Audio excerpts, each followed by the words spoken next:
So I want to speak a moment about my ex-husband's alcoholism. He presented that everything was fine, and he said that his wife had left him for another man. He said he was down at Dewey Beach, and he was living with a lady, and the teenagers would come visit him. And he said one time Randy was looking in the shower of the girls, and he said he punched Randy in the nose. I didn't really think of abusive behaviors at that point. He used to come up and he'd kiss me really hard on the ear, and he knew I'd had plastic surgery. I was like, ugh, please don't do that. He did pin me against the wall in the bedroom one time, like threatening to strangle me. But I drank with him for a while on the weekends, just to get through the newborn baby toddler. And so I think his routine of drinking was pretty well established before he met me. In fact, we drank a lot when I was dating him, and I just thought, we were being sophisticated, like adults. I didn't know it was a problem. I realized it was a problem when my son was about 18 months old, and he brought in a 12-pack during the week and drank 8 of them. So I was kind of trapped being an artist and not having a lot of money. Kind of had to make do with what I got. I did take him to counseling, and he said he wouldn't drink. But then I caught him buying tequila at the ABC store. I was taking my son to go to the movie store and rent a video. But I think the worst thing about it, well, he's in denial because he's making a living. He has a paycheck.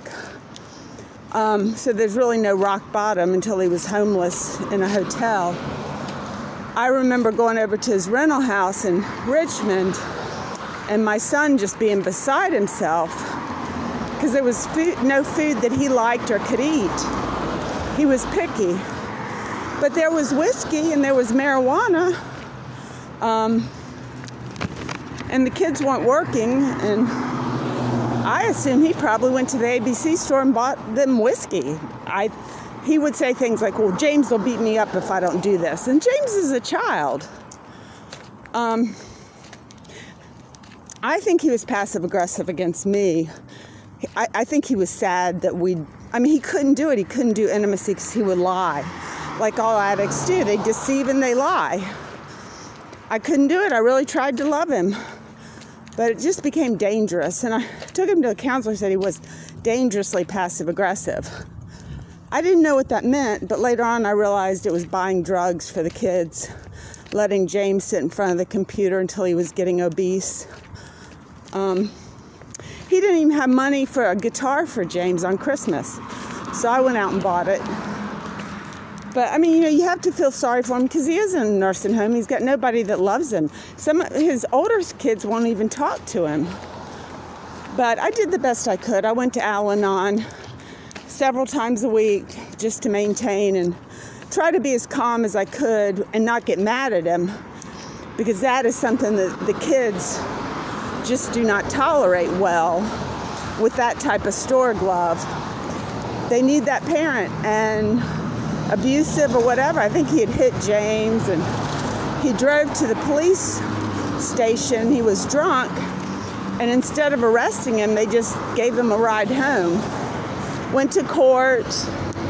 He didn't always tell the truth. But teenagers, they want to party. There's some kind of movie, and the guy goes, I like to party. He's a funny actor. But thank goodness things are coming out okay for them, I think. It was scary. It was stressful. It took up a lot of my time. I did art and stuff like that still, but just the hate I felt for what he was doing, not for him so much, but for what he was doing. I just wanted to drag him behind my car and torture him with the skin falling off and then the muscles and go down to the bones falling apart. When you threaten my kids' lives with drugs and alcohol, you're not going to get a side of me that is agreeable. You may not know I'm angry, but when I'm deathly concerned about it, I probably will do what I need to do to make sure they're safe.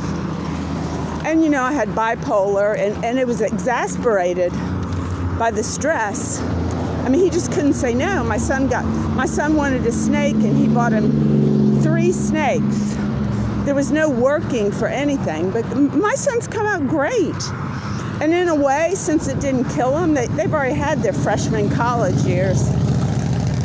They may be more grown up than some of the kids because of what they've been through. I had bought Morgan a car with the Social Security money, really nice Jeep, and Jerry was driving it all over town, and it got ruined. It was a $3,500 car, and you know, I thought it'd be a great starter car for her. But see, I think he had too many cars. He collected cars, old, junky, and he got James a Corvair, which about drove me insane, because that is a dangerous car. And no matter what he said, he had a terrible wreck that almost killed him when James was a baby. He wouldn't admit it, but the car spun out because he was going around a curve.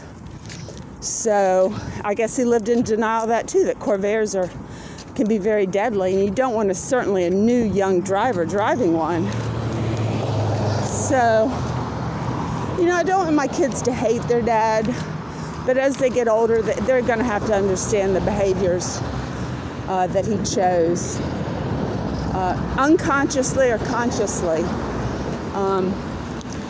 he was not a good role model of a father. And part of that's the intimacy he couldn't have because he's drunk. You know, and then you lie about stuff because you can't set boundaries. He lied one time about a $20,000 or $30,000 loan. He didn't even tell me he'd signed it for his son to get a car. And it made me go off. I was not on my medications, and sometimes I'd have a temper, and he'd act like the kids were in danger, but they never were. It was just him being stupid. Unfortunately, he did a lot of things in the marriage that made me very angry because, first off, we hardly ever had sex. I didn't want to have sex with somebody I wasn't in love with. So anyway, we'll stop there.